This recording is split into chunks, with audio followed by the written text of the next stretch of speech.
The David Pakman Show at davidpakman.com.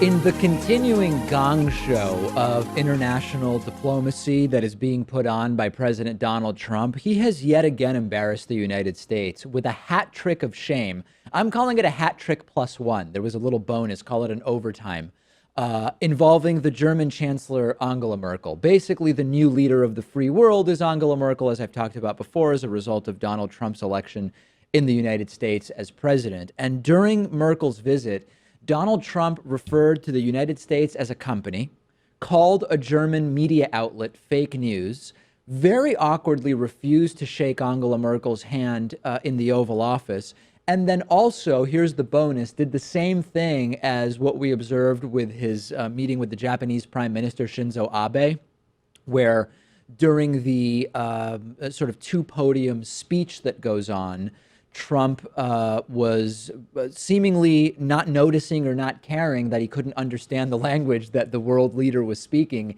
And only after a time did Donald Trump opt to put in his earpiece to pretend like he cared even 1% what his fellow world leader was saying. But let's work up to that, okay? It might be a little too much cringe to dive right into the handshake debacle and the German debacle right away. So let's start with calling the United States a company. This is the most minor of the gaffes. Here it is.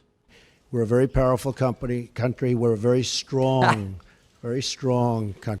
Yes, we know, Donald, you see this as running a company. That's why your ideas would run it into the ground like he has done with many companies before. Then a German reporter asked Donald Trump about his misuse of the term fake news and about wiretapping. Trump responds directly by saying that her question or her premise or her media outlet or whatever, it's an example of fake news. Cue Donald. I'm a fair trader. I am a trader that wants to see good for everybody worldwide, but I am not an isolationist by any stretch of the imagination. So I don't know what newspaper you're reading, but I guess that would be another example of, as you say, fake news. There it is. Classic little tidbit to add. The reporter was from Die Welt, the most pro-American newspaper, arguably in all of Germany. And now, the cherry on top, the refusal to shake Angela Merkel's hand. Since it may be difficult to hear because there's a lot of background noise, or you may be listening to the podcast or the radio, I'll preview what happens in what I'm about to play for you. The photographers say, can we get a handshake? So Angela Merkel turns to Trump and says, do you want to have a handshake? Trump doesn't even look over. He just looks straight ahead.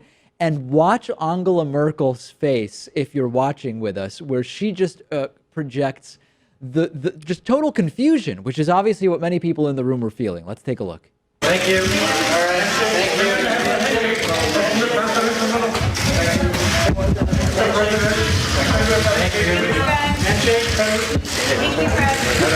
Thank you. Oh, man. Let's look at it one more time. Okay, so now this time, check the look on Angela Merkel's face when she looks back to her right, which can only be described as a sort of WTF look. I mean, it is just very, very strange, very bizarre here. And I noticed that Trump constantly looked during this thing like it was almost difficult for him to look at Angela Merkel. Wasn't this just a bizarre series of events, Pat? It certainly was. Luckily, they shook hands later, but I would have loved it if Angela Merkel reached out for the handshake anyway. Yeah. Because there's no chance that Trump would have denied her that. Well, she is a professional diplomat, so she knew, rather than expose myself by reaching out, I'll ask Trump whether he wants to do the handshake so I don't end up with my hand in the air. But Trump just looking straight ahead like she's not even talking to him. And how insulting is that, just to ignore her altogether? Yeah. Not even to offer a handshake in the Oval Office where you're greeting her, but also just to ignore her comment there. So there's the hat trick of hilarity. And here is our overtime, our fourth instance. No Trump press conference where the foreign leader is complete until Donald Trump pretends to be understanding the foreign language that the diplomat is speaking. I'm going to play a little video for you here. You will hear Angela Merkel start to talk in German. then you will hear the translation that is happening. But Trump can't hear that. You'll see once again, just like with Shinzo Abe, Trump goes nearly half a minute looking around and sort of acting like he either understands German or doesn't care what Angela Merkel is saying until I'm guessing someone signals him to put the damn earpiece in, which he ultimately does. Wenn wir über When we speak about trade agreements, then the European Union is negotiating those agreements for all of the member states of the European Union. But obviously there's also input by the member states. They bring to the table what's important to them. We have underlined as German industry, German business community, and have made the experience that any kind of agreement that we have concluded, for example, at the very latest with South Korea, brought us more jobs, actually. People were very much concerned about losing. This guy's just the best. He thought it was a higher priority. At one point, he adjusts his suit jacket. He thought that was more of a high priority than figuring out why he can't understand what Angela Merkel is saying. I guess we're not going to give him the benefit of the doubt that maybe he understands some German. No, I don't think that he has earned that benefit of the doubt. What a disaster. Once again, the entire world is laughing at our president and his supporters in the US, some of them anyway. Not all. His approval rating is down. We'll talk about that later. But at least some of the Trumpists become emboldened and feel like their voting for Trump is justified by the fact that the world is laughing at us.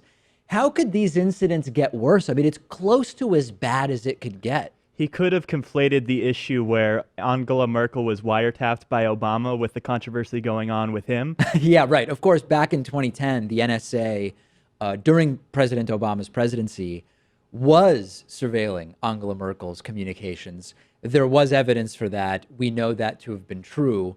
Contrast that with Donald Trump's wiretapping allegations, no evidence, and increasingly denied by one intelligence agency after another. Angela Merkel, if I were Angela Merkel, I'd probably be thrilled that Trump continues to make a fool out of himself, especially standing right next to her. It just makes her look better in comparison. Michael Flynn's Trump-Russian connections are insane. In addition to recently learning that disgraced former Trump National Security Advisor Michael Flynn was a foreign agent lobbying on behalf of Turkey, we have also now learned that Michael Flynn was paid by Russia's top cybersecurity firm while he still had a top secret level security clearance in the United States. I've said it before and I'll say it again. You can't write this stuff. According to new documents obtained and published by the House Committee on Oversight and Government Reform, Mike Flynn was paid by Kaspersky, a Russian cybersecurity firm. And there are Trumpists that are still insisting, nothing to see here, Flynn was unfairly railroaded. But I was looking at the timeline. Who can really look at this honestly and believe that there's nothing to see here? Let's start with the beginning. Let's walk through it. April of 2014, Flynn is fired as director of the DoD's Defense Intelligence Agency. Colin Powell says Flynn was, quote, abusive with staff, didn't listen, worked against policy, bad management, etc. He has been and was right-wing nutty ever since, end quote. October of 2014, while Flynn still had a top-level security clearance, he founded an intelligence consulting firm called Flynn Intel Group and started performing intelligence work for foreign clients, as we now know, one of those clients being Turkey. Summer of 2015, Flynn starts to advise Donald Trump, many of us familiar with that aspect of the story at this point. In late summer of 2015, August, Flynn gets $15,000 from Volga Dnepr Airlines for giving a speech. This is a Russian airline that was removed from the UN's list of approved vendors after a corruption scandal involving an indicted Russian UN nations official. Go to October of 2015, Flynn gets another $15,000 speaking fee from a Russian cybersecurity firm, again, Kaspersky Labs, whose head was later charged with treason, as I mentioned earlier today. December of 2015, Flynn gets a $45,000 payday for attending a dinner celebrating Russian state-controlled propaganda news network RT. He sat right next to Vladimir Putin at that dinner. From August to November of 2016, Flynn was paid $530,000 to help the Turkish government investigate a coup This revelation came to light in the last 10 days or so. And in August of 2016, Flynn started showing up at the classified intel briefings with Trump. Again, remember, he was a registered foreign agent at this point. November 8th of 2016, Flynn writes an op-ed in The Hill called "Our Ally Turkey is in Crisis and Needs Our Support." Of course, that didn't disclose that Mike Flynn was being paid to help lobby on Turkey's behalf. November of 2016, Flynn meets with the Austrian extreme right-wing party leader who signed a cooperation agreement with Putin. The next month, the Trump team denies that the meeting occurred. Of course, we now know that it occurred. Cut to Inauguration Day. Flynn becomes National Security Advisor to President Donald Trump. Just a month later, in February, Flynn leaves his office after it's uncovered that he lied about his communications with Russia during the election. And most recently, in March of 2017, Flynn filed papers acknowledging that he worked as a foreign agent in 2016, representing the interests of the Turkish government in a dispute with the United States. There are people who would look at this, Pat, and say, David, that's not only sketchy, we need to investigate whether this man is a bona fide traitor. Not everybody would say that, but what is not deniable at this point is that this is more than mere details on the fringes, and also that this is only one of the people involved with Trump that has this type of thing in his past. We've got former Trump campaign manager Paul Manafort. Remember, he resigned in shame when it surfaced that he was being looked at for potentially receiving illegal payments for Russian involvement. He now is reportedly wanted for questioning in a Ukrainian corruption case. It's bad. Who can look at this objectively and say nothing to see here, folks? And notice that these are people in Trump's inner circle. It's not like it's the deputy chairman of some RNC state organization somewhere. These are the people that have his ear 24 hours a day. Literally. And I guess if there's a good thing that comes out of this, it's that in the case of Michael Flynn resigning, the new national security advisor is H.R. McMaster, who's arguably an actual good person for that role, a respectable human being. Seemingly not tied to Russia in countless sketchy and disturbing ways. If there is a silver lining, it's that. What will happen with Jeff Sessions, we don't know. What will happen ultimately with Paul Manafort, we don't know. It's bad. It's really bad. Send me your thoughts on Twitter. I'm on Twitter at dpacman. The show is on Twitter at David Pakman Show. We'll take a break and be back. We've got a hell of a program for you today. The David Pakman Show at davidpakman.com.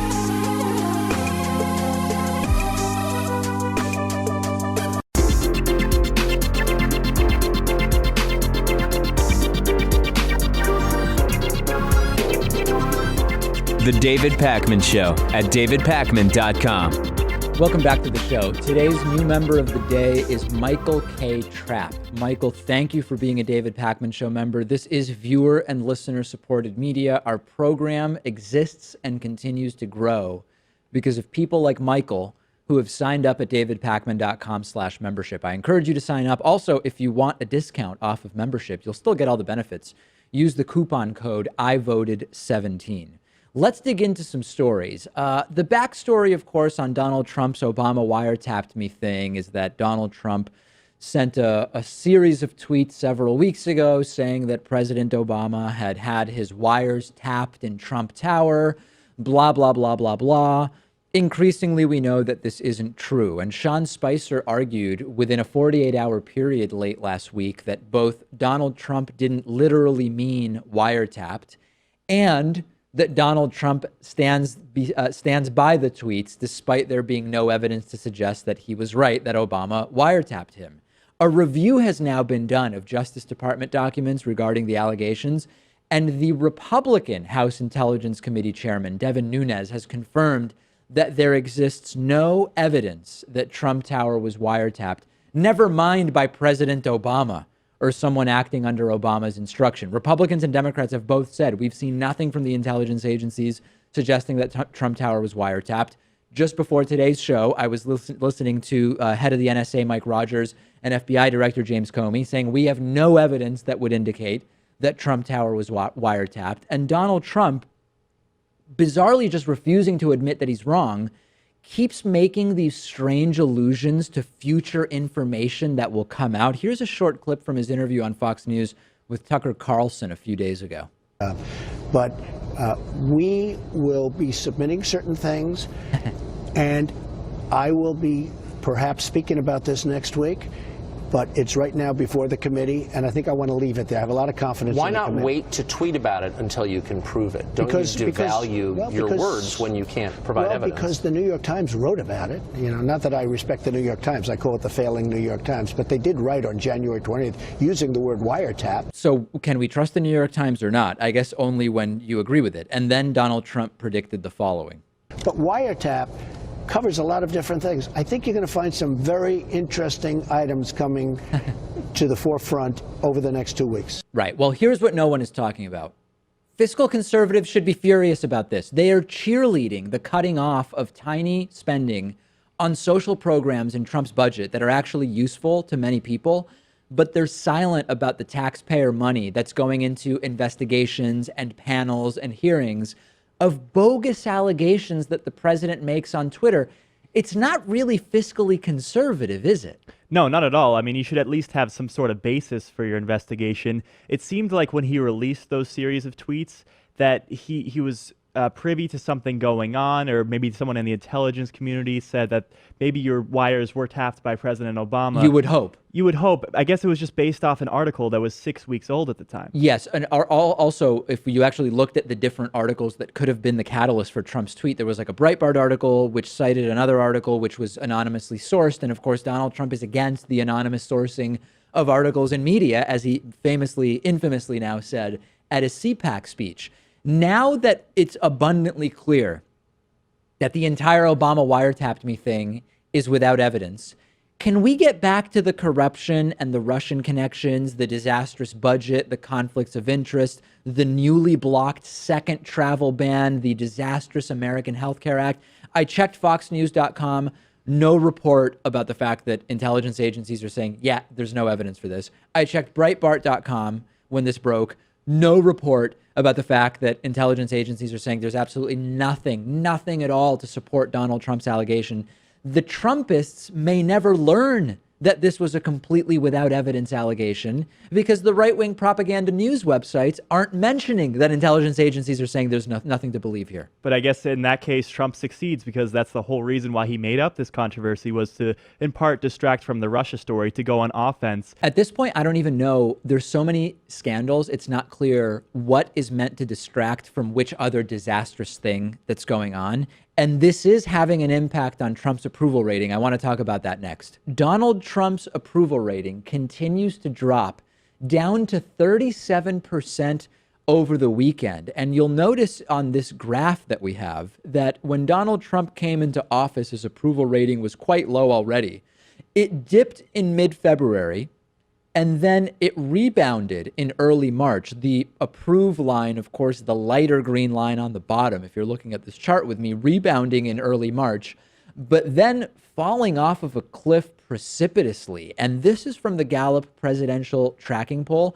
This is based on a 3-day rolling average. And sometimes you'll hear, oh, Drudge is linking to Rasmussen. I got to go into my Alex Jones voice when I even talk about Drudge or Rasmussen. And it says this today, or there's an isolated NBC Wall Street Journal poll that had this approval rating yesterday. Gallup has been doing this the same way for decades with consistent methodology. And here's where context helps us understand how bad 37%. We're basically 2 months, 60 days into the presidency. March 20th, Trump inaugurated on January 20th. Many presidents have had at different points of their presidencies lower approval ratings than 37%. For example, George W. Bush got down to 25% at one point. Bill Clinton was down to 37%. George H.W. Bush down to 29%. Reagan hit 35%. Obama, not really on this list because his lowest throughout his 8 years was 40%. But this is the first time in the last 70 years that a president has been this low at this point in their first term. Check out the comparison as to where other presidents were 60 days into office. Jimmy Carter had 75% approval 60 days into office. Ronald Reagan had 60% approval 60 days into office. George H.W. Bush, 56%. Bill Clinton, 53%. George W. Bush, 58%. Obama, 63%. And Donald Trump, as you notice here, 37% 60 days into office. You know what the real shock is to me, Pat? More than 1 out of 3 Americans approves of the job that Trump is doing. That's the stunner. If you randomly select 3 people from the U.S., of course, it'd be influenced by, well, what state are you grabbing them from or whatever. But big picture, out of 3 random people in the U.S., more than 1 thinks Trump is doing a good job, to which the obvious response should be, what is Trump doing that you approve of? And I think most presidents would look at those numbers and think, all right, I have to be less bombastic. I have to act more presidential, maybe be more moderate. But I think he rationalizes not doing any of those changes by saying, I have this base of supporters. They're going to be with me no matter what. And it was good enough to get me elected the first time. Maybe it will work again. Well, we're going to see how big or small that base is, right? Because as the numbers go from 45 to 42 to 40 to 37, how big is the base that will stick with Trump, as he said, even if he shot people on Fifth Avenue? Relevant question. What's the impact of a 37% approval rating, 70-year low, 60 days into office, and why does it matter? It matters because you have a Republican House and Senate and mostly Republican governors. And if Donald Trump's approval rating doesn't recover, you may start to see Republican elements jumping ship. Now, I want to give a caveat, and I've been doing this increasingly because I think it's relevant.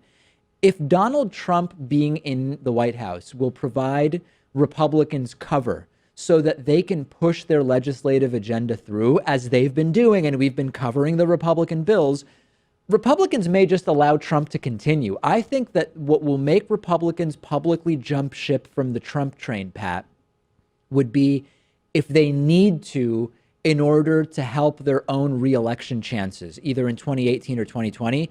Even if they disagree with Trump, as long as they can have the media mostly pay attention to what Trump is doing and pass their insane bills, they're probably happy to just do that. Right, but a lot of these Republicans have to go to these town halls now and hear from their constituents, and they're very upset with what's going on. And sometimes the Republicans will concede the point that they want to see Trump's tax returns, or that there may be something to these whole Russian investigations. Yeah, but when it comes to a vote, like they'll say, oh, we should see the tax returns. A vote then is cast as to whether to try to push the tax returns public. Not a single Republican votes in favor of it. That's the exact point I was going to make. Oh, okay. All right. Well, sorry. I preempted Pat there. So I don't know. Where do you see the approval rating going? There's people who say, David, it's going to stay between 37 and 45, and he'll have a shot at re-election just like Bush did with a roughly 46% approval rating. Others keep emailing me saying, David, it's going into the 20s. It's really hard to predict because so much of it is determined by the events that go on within his presidency, and so much of that you can't control if there's some big travesty. We'll be following it. I don't think 37% is the low, but I'm not in the camp that's sure it'll drop below 25 because I think that I'll support Trump even if he shoots people on Fifth Avenue contingent may be bigger than some people are giving credit for. Hey, I do want to remind you that the president is a moron, and I know you might hear me say this and say, David, what are you talking about? What I mean is this. We've been doing many policy critiques of Trump and Republicans. The travel ban #1, the travel ban #2, the plan to build the wall, the Obamacare replacement, trade policy, the budget, on and on and on. It's important to prevent the normalization of the political status quo under Trump, which is that the president is a truly uninformed moron. There's really no other way to say it. People aren't going to like me saying this. And to carry out this reminder, I've done this before and people seem to like it, to really see the absurdity and stupidity of what Trump says. It's sometimes useful not only to hear him say it, but actually to read it. So let's dig into just one example. Let's dig into, he was asked by Tucker Carlson during a recent Fox News interview to explain the whole wiretapping thing. Okay, let's first watch and listen to the clip, and we'll give our initial impressions. So on March 4th, 6:35 in the morning, you're down in Florida, and you tweet, the former administration wiretapped me, surveilled me at Trump Tower during the last election. How did you find out? You said, I just found out. How did you learn that? I've been reading about things. I read in, I think it was January 20th, a New York Times article where they were talking about wiretapping. There was an article, I think they used that exact term. I read other things. I watched your friend Bret Baier the day previous where he was talking about certain very complex sets of things happening and wiretapping. I said, wait a minute, there's a lot of wiretapping being talked about. I've been seeing a lot of things. Now, for the most part, I'm not going to discuss because We have it before the committee, and we will be submitting things before the committee very soon. That hasn't been submitted as of yet. But it's potentially a very serious situation. I want to show you how truly moronic this non-response is, okay? Pat, let's put it up on the screen. And this is really the only way to figure out just absolutely how absurd this is, okay? Again, the question was, Tucker Carlson asked Trump, how did you find out about the alleged wiretapping? Let's break this apart piece by piece. Quote, well, I've been reading about things. I read in, I think it was January 20th, a New York Times article where they were talking about wiretapping. Okay, number one, he says the New York Times is not trustworthy and failing. Now he's saying the New York Times is his source for wiretapping. Of course, the New York Times article didn't say that Trump was wiretapped. Trump continues. There was an article, I think they used that term. I read other things. Okay, that's not a source. I watched your friend Brett Baer the day previous, where he was talking about certain very complex sets of things happening and wiretapping. I said, you know, there's a lot of wiretapping being talked about. I've been seeing a lot of things. Now, for the most part, I'm not going to discuss them because we have it before the committee. And we will be submitting things before the committee very soon that hasn't been submitted as of yet, but it's potentially a very serious situation. That's not an answer. There's no answer there. When Tucker Carlson says, how did you find out about allegations that you had been wiretapped? There is not an answer there. It's always really funny when you take Trump quotes and you type them out like that and put it on the screen. Yeah. Because he at least has this talent of, no matter how ridiculous what he's saying is, yeah, he can at least say it with confidence as if he knows what he's talking about. Yeah. But if you remove all of that and just see the plain text there, it's clear he has no idea. Oh, it's completely abortive. Yeah. So he's saying he frequently heard the term wiretapping used on TV and thus tweeted Obama wiretapped him. That's what Trump is saying. That's what he's saying. There's numerous discussions about this on our Reddit discussion forum. Check it out. davidpakman.com/REDDIT. Back after this. The David Pakman Show at davidpakman.com.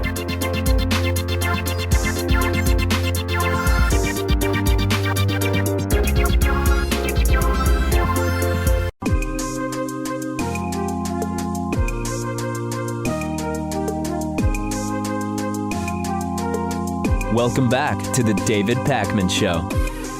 It's great to be joined today by Dr. Jamie Samson, who's an animal behavior research scientist, as well as the author of the new book, How to Think Like a Scientist.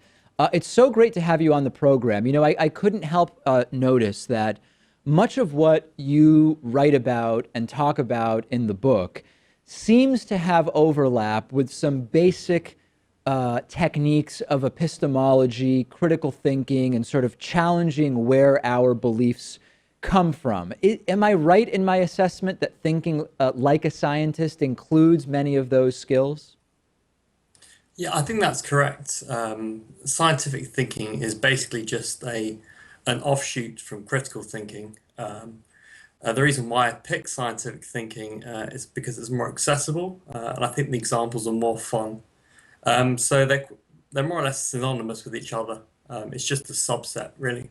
Why would someone who isn't a scientist be better off in day-to-day life if they understand how scientists think and what that means? In other words, give us some examples of the ways in which day-to-day one would benefit from a better understanding of the scientific method. So obviously this book is really geared towards understanding various scientific components that you see within society. But as we touched upon at the start, it will also give you the tools about how to think critically, so to build logical, rational arguments. And really the science is sort of a side argument. But the reason why I view science is because it's very prominent in society. And at the moment we are going through turbulent times with science.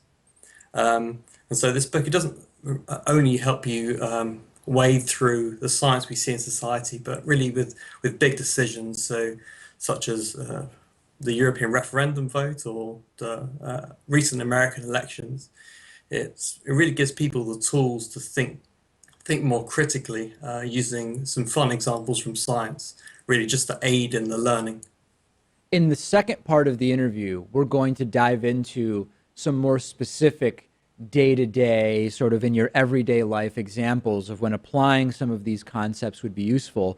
But if we can start a little more generally first, Jamie, what are the types of mental mechanisms or techniques or skills that you talk about in the book that can be applied by individuals when evaluating claims of different kinds? Let's start sort of more generally, and then we'll get into specifics in part two.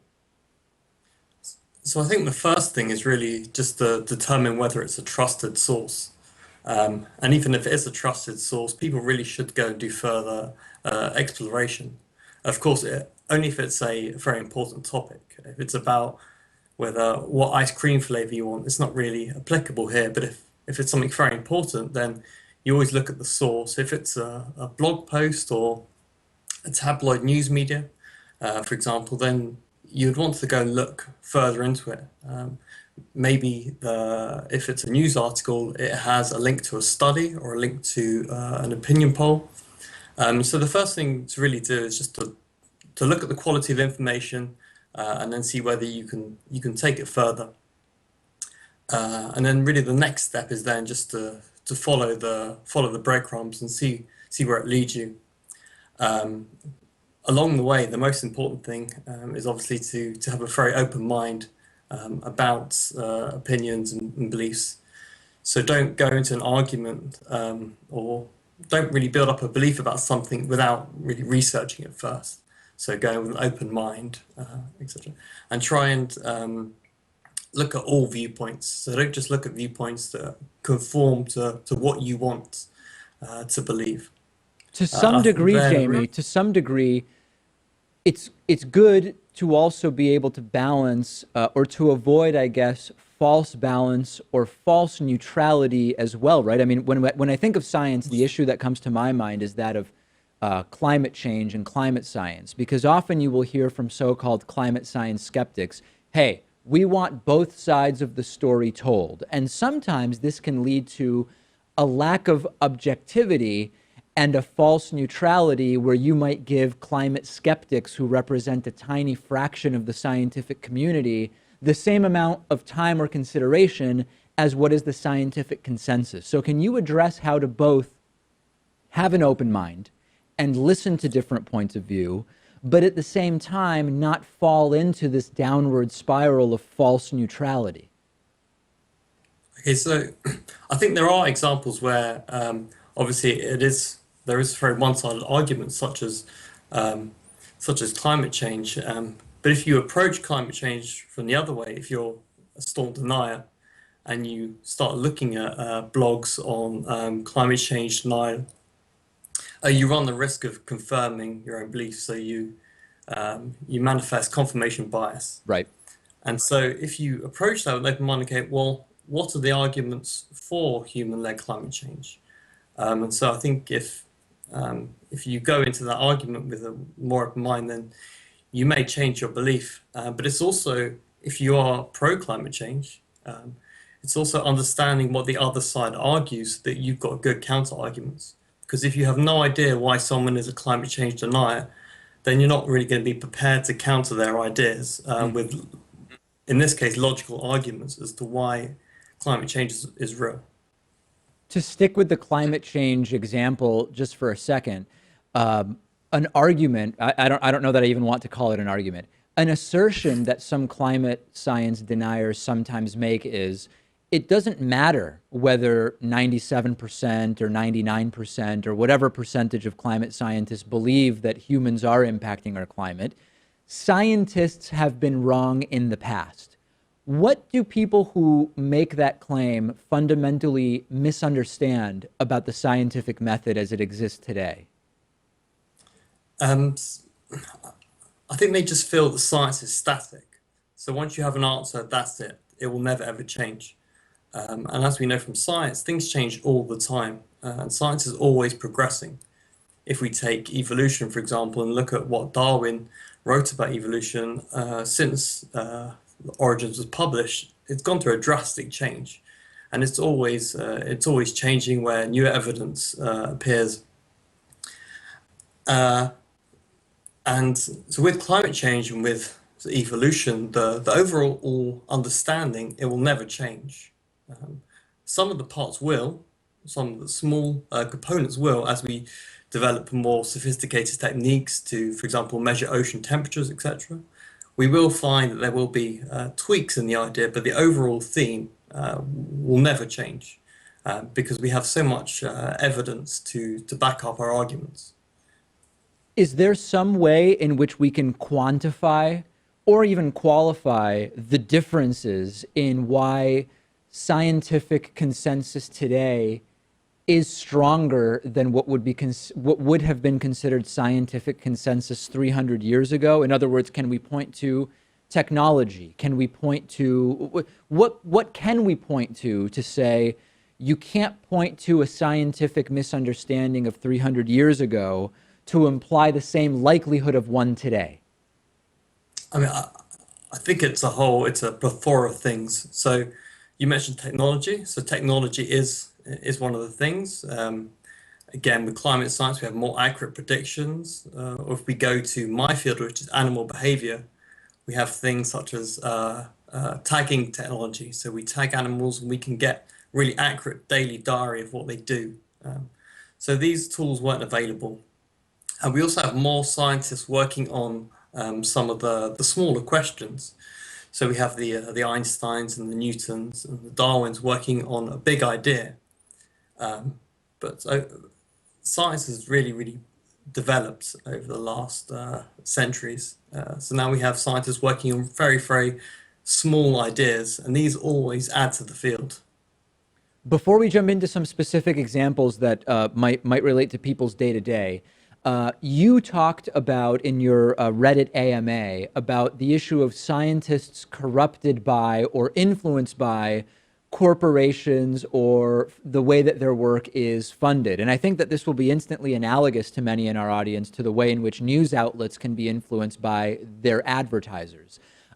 How big of an issue is this in science? Because I've spoken to people who say it's a big issue, and I've spoken to others who say, you know, regardless of who's funding a study, the individual scientist is going to do the work the way they see fit and that they believe is best. Is there a strong feeling on that, one way or the other, from your point of view? I think it really depends on what science it is. So in my field, there is no way that you can really be influenced by corporate needs. Or be corrupted by some ideas, but there are some science areas where there is potential, although I haven't really studied it or really looked at much evidence. But some biomedical science, if you're funded by a big organization, they might pressure you to maybe publish certain results. But I think for the most part, all scientists want to do. We just follow the evidence, and we just publish what we see in front of us. I think like with every profession, there is some. You do get some cases of fraud, but I think again, as science, because we have oversight such as peer review, this fraud is really reduced. We've been speaking with Dr. Jamie Samson. The book is How to Think Like a Scientist. We will pick it up tomorrow and talk about some day-to-day ways in which applying this type of critical thinking can be useful to you. The David Pakman Show at davidpakman.com.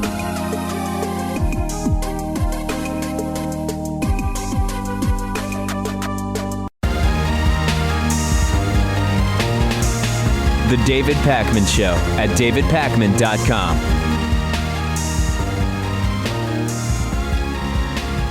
This is going to seem like an unbelievable story to many of you, but unfortunately it's all too real. A woman whose son benefited from lower premiums under Obamacare is crediting Trump Care, which doesn't exist, for lowering her son's premiums. 52-year-old Tennessee woman Charla McCormick is very confused. Her son lost his job. His healthcare premiums dropped from $567 a month to $88 a month because of Obamacare. She thinks it was because of the American Health Care Act, which hasn't been made into law and isn't even completely Donald Trump's creation, but she is saying Donald Trump is to thank for her son's decreased premiums. She said at a Trump rally a few days ago in Tennessee, quote, "A blessing from God. I think it was just because of the tax credit." Of course, there is no tax credit for her son for health care because the Republican proposal isn't law. The price drop was not because of a non-existent tax credit, but rather because of an Obamacare subsidy. She said she's also not worried about her disability benefits or her toddler granddaughter's Medicaid because Donald Trump is the president. Of course, you and I know that Trump and the Republicans in the administration want to cut Medicaid and disability benefits and Medicare if they could. Totally ironic and misguided. Tennessee is one of the states where Republicans actually blocked the Medicaid expansion. A quote from Charla McCormick, "So far, everything's been positive from what I can tell. I just hope that more and more people and children get covered under this new health care plan." There is no new health care plan. Of course, this is a plan that would see, if made into law, 24 million people lose coverage over the next 10 years, according to a Congressional Budget Office estimate. She says she has never trusted a president as much as she trusts Donald Trump. And at the rally, Trump blamed the trouble that the AHA is having in Congress on Democrats and, quote, dishonest attacks. How can you ever reason with someone who credits a non-existent program for the reduction in healthcare costs that are actually to be credited to Barack Obama? I really just don't understand the lack of curiosity here. If someone in my immediate family had their coverage premiums dropped from $567 a month to $88, I would want to get to the bottom of it. I would want to know why that happened. And for her to just assume that now that Donald Trump's president, he must be the reason why, it just goes to the idea that they just treat him like a saint and that he's just able to accomplish all of these things. She found the answer that she likes. That's the reality. So why would she be curious to find another explanation? And we've been wondering how the Obamacare replacement would fail but not hurt Republicans.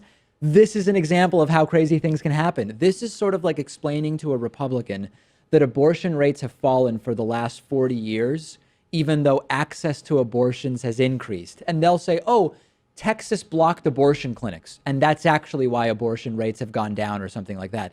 I've said this before, and every time it's controversial. Is there any point, Pat, in trying to convince people like Charla McCormick of anything? Or is it better to say, hey, you know what? These people are a lost cause.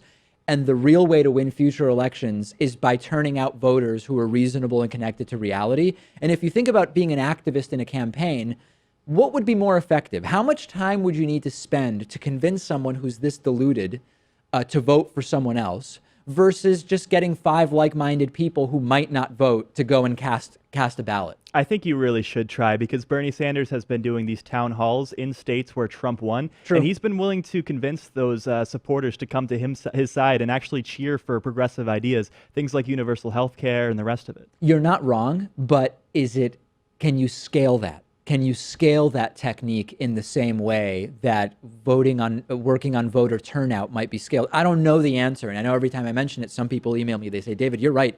Charla McCormick believes that Trump is the solution to every single one of her problems, and she is committed to that. It's not worth wasting time on her. And then others will say, no, it's always worth investing some time. Just one more thing on this. If the American Health Care Act does actually pass and the subsidy is removed and her son's premiums go back up to $500-600 a month, who will she blame? Will she blame Obama? Probably. Yeah, probably she will. Or Democrats in the House or Senate, who of course have very little power right now. Scary stuff. I've talked about meeting Sean Hannity, conservative radio host, in the past, and I've admitted that despite finding his politics totally deplorable and disgusting, of the many liberal and conservative media people that I've met, he was one of the nicest. He hangs around the longest, talking to people who want to talk to him or take a picture or get an autograph. Apparently, though, that doesn't apply to everyone that Sean Hannity meets, because it's been leaked that Sean Hannity once pulled out a gun on liberal Fox News contributor Juan Williams in October after getting into a political debate with Williams on air. Hannity pulled out a gun and pointed it right at Williams, according to 3 different people with direct knowledge of the incident. And Hannity, imagine this, was even using the laser sight on the gun. So a red laser dot appeared on Williams's body on the set of Fox News. Sources say that maybe Hannity was kind of joking, but that everybody in the room was very disturbed by what happened, including Williams himself. Other people in the room reported the incidents to higher-ups at Fox News and to the legal and human resources departments that were ultimately notified about this. It's not clear what came of it. A Fox News spokesperson asked about this, said, quote, Sean Hannity has been trained in firearms safety since he was 11 years old and has a license to carry a gun in 5 states, including New York. The situation was thoroughly investigated, and it was found that no one was put in any danger. Hannity was asked about this as well, and he said via the spokesperson, quote, while discussing the issue of firearms, I showed my good friend Juan Williams my unloaded firearm in a professional and safe manner for educational purposes only. Every precautionary procedure that I have been trained in since the age of 11 was followed. I've had a concealed carry permit in 5 states for all of my adult life. Any other interpretation of this is outright false reporting. Pointing a gun at someone is pretty high on the list of gun safety things that you should never do, even though he believed the gun to be unloaded. You don't point a gun at someone. So how can the reports all say he pointed the gun at Williams, putting a laser sight on him, and yet followed all safety precautions? Right. It doesn't compute. Whether the gun's real or fake, whether it's loaded or unloaded, you shouldn't do that because you're causing the other person to have fear for their life. And even if you're thinking selfishly, what if Juan Williams had a gun on him and thought he was threatened, pulled out a gun of his own, and someone gets shot in that case? I mean, even from a selfish perspective, and you're not thinking about the other person, you just shouldn't do that out of your own safety. Also, how is it that all that Fox News has to say about one of their employees pointing a gun at another one of their employees is that all safety measures were followed? There aren't that many employers who would react to one employee drawing a bead with a red laser on another employee in their office space. Most employers would not react in this way, would they? I don't think so. I mean, I think it's just that Juan Williams is often thought of as the token liberal on the show there. Yeah, so it's okay to point a gun at him. Yeah, they're okay with that. I mean, how insane is that? Can you imagine? It's only Juan Williams. He's here just to provide a liberal alternative view to the 99% view. If it had been, I don't even know, Brian Kilmeade who had a gun pointed at him, this would be a very different situation. Hannity, one of the earliest prominent figures in corporate media to support Donald Trump, seems to love confrontation of all kinds, whether it's on Twitter or in studios. I wonder how common it is for people to pull guns out at Fox News.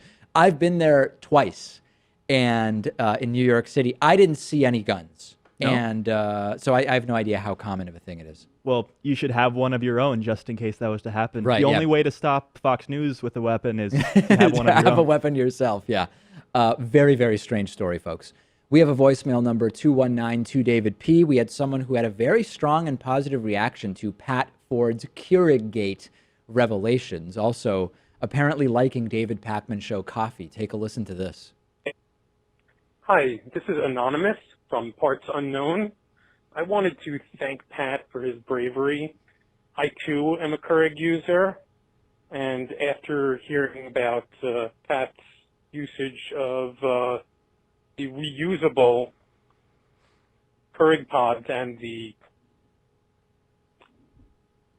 the David Pakman coffee, I went and bought myself some, and I'm very much enjoying it. And I used to use the pods all the time, and now, thanks to Pat, I'm helping to save the environment. Just wanted to thank you and tell you how much I enjoyed your coffee.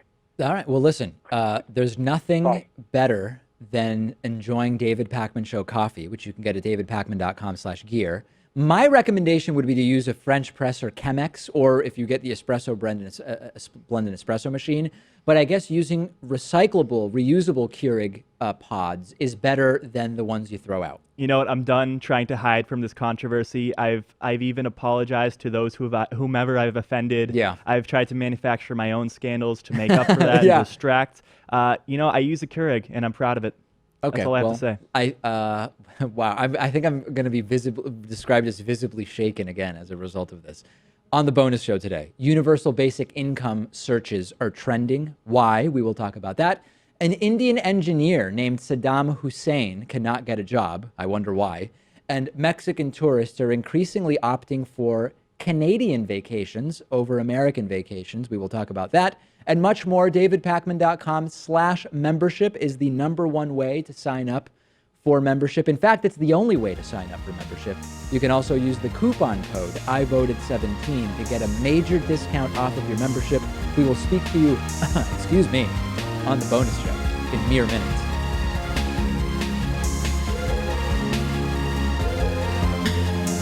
The David Pakman Show at davidpakman.com.